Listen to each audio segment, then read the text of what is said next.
வணக்கம். பரபரப்பு மீடியா செய்திகளுக்காக நான் நிரோஷன்.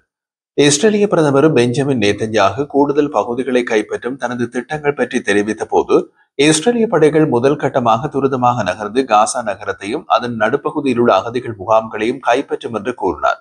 காசாவை ஆக்கிரமிப்பது எங்கள் குறிக்கோள் அல்ல என்று கூறிய நேதன்யாகு போரை ஒரு வெற்றியாக கருதும் பல அடவுகளை பட்டியலிட்டார். ஹமாஸ் நிராயுதபாணியாக்க வேண்டும், அதே போல் இறந்த மற்றும் உயிருடன் உள்ள 50 பணிய கைதிகளையும் விடுவிக்க வேண்டும். மேலும் தாக்குதல்களை தடுக்க இஸ்ரேலுடன் அதன் எல்லையில் ஒரு பாதுகாப்பு மண்டலத்தை நிறுவுவதன் மூலம் காசாவும் ஆயுதமற்ற பகுதியாக மாற்றப்பட வேண்டும் என்று கூறினார். நேதன்யாகுவின் பாதுகாப்பு அமைச்சரவை வெள்ளிக்கிழமை அதிகாலை காசா பிரதேசத்தில் ராணுவ நடவடிக்கைகளை விரிவுபடுத்துவதற்கான ஒரு திட்டத்தை அங்கீகரித்தது. ஆனால் பிரதமரின் காசா பகுதியை முழுமையாக ஆக்கிரமிப்பு செய்வதற்கான நேதன்யாகுவின் திட்டத்தை ஆதரிக்க தவறிவிட்டது. இஸ்ரேலிய ராணுவ தலைமை தளபதி இயாத் ஜமீர் இஸ்ரேலின் கட்டுப்பாட்டுக்கு வெளியே உள்ள சில பகுதிகளை கைப்பற்றி கால வரையின்றி வைத்திருக்கும் பிரதமரின் முயற்சியினை எதிர்த்தார்.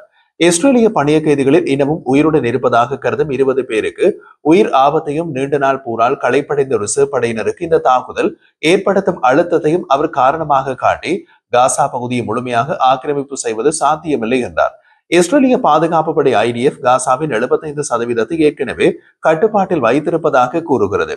அங்கு போர் தொடங்கியதிலிருந்து கிட்டத்தட்ட 2 மில்லியன் பாலஸ்தீனியர்கள் பல முறை இடம்பெயர்ந்துள்ளனர். அழிவு மிகவும் பெரியது.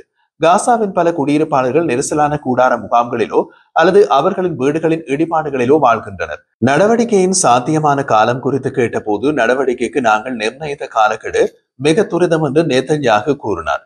இஸ்ரேலின் பொது ஒலிபரப்பாளரான கான் காசா நகரத்தின் கட்டுப்பாட்டை கைப்பற்றும் முயற்சி குறைந்தது 6 மாதங்கள் எடுக்கும் என்று பாதுகாப்பு அதிகாரிகளை மேற்கோள் காட்டி செய்தி வெளியிட்டது.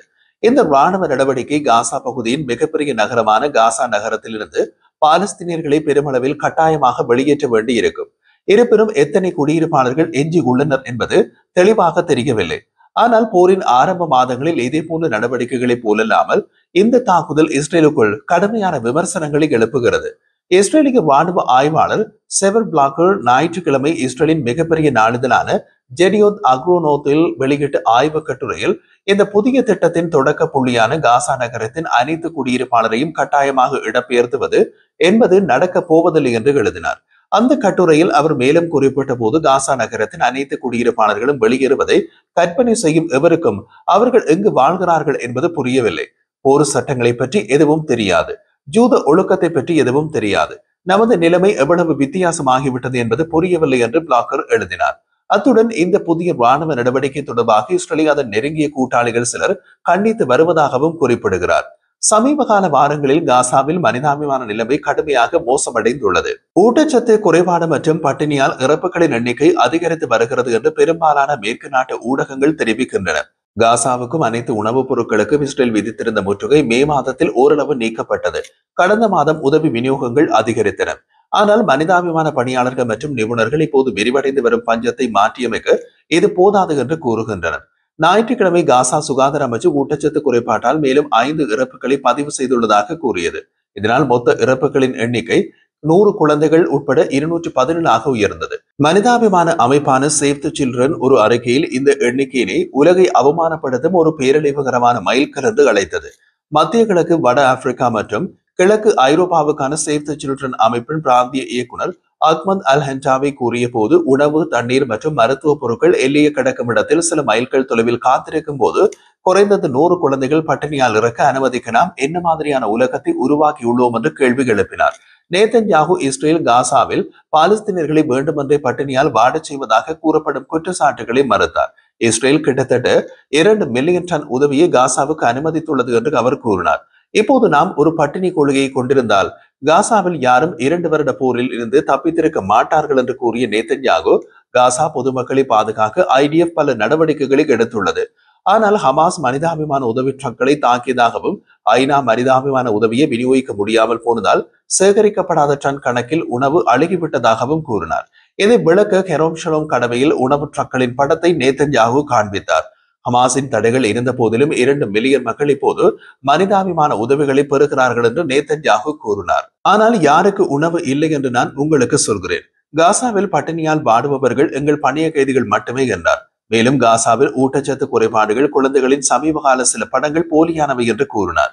இதை விளக்குவதற்கு சர்வதேச ஊடகங்களில் காசாவில் பட்டினியால் வாடும் குழந்தைகள் என்று பகிரப்பட்ட குழந்தைகளின் புகைப்படங்களை அவர் காட்டி அவர்களின் பொய்களை நிரூபிக்க தொடங்கினார்.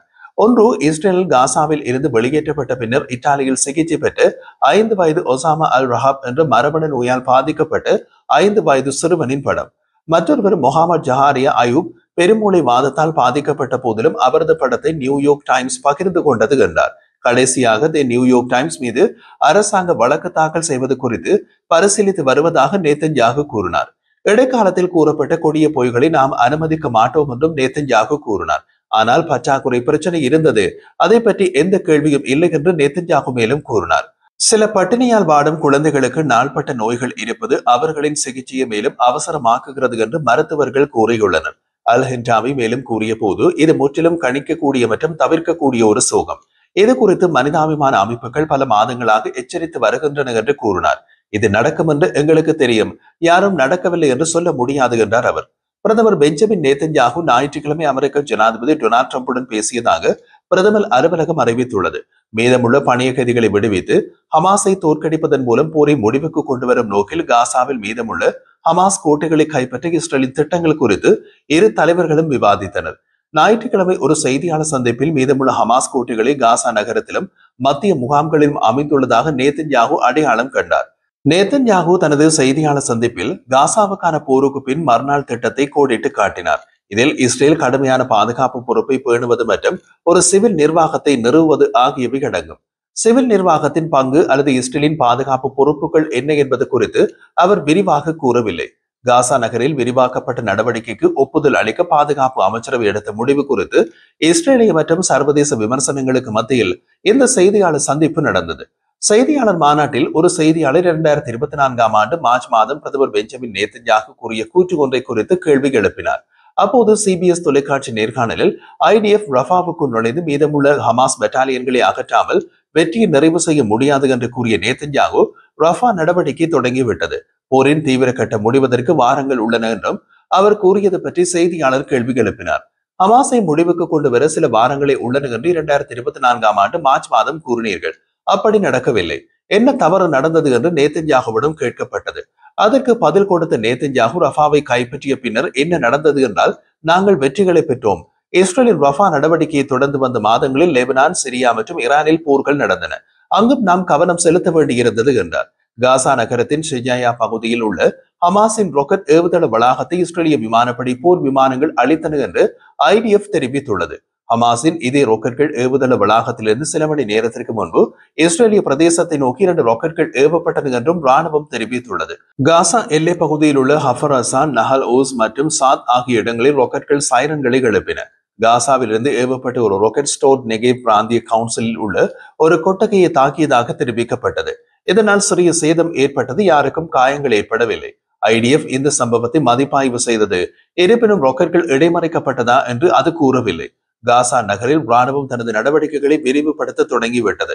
இந்த முடிவு பல பணிய கைதிகளின் குடும்பங்கள், மேற்கத்திய மற்றும் அரபு தலைவர்களிடமிருந்து கண்டனத்தை ஏற்படுத்தியது. காசாவில் விரிவாக்கப்பட்ட ராணுவ நடவடிக்கையை பணிய கைதிகள் ஆபத்தில் ஆழ்த்துகிறது என்று பணிய கைதிகளின் குடும்பங்கள் வாதிடுகின்றனர்.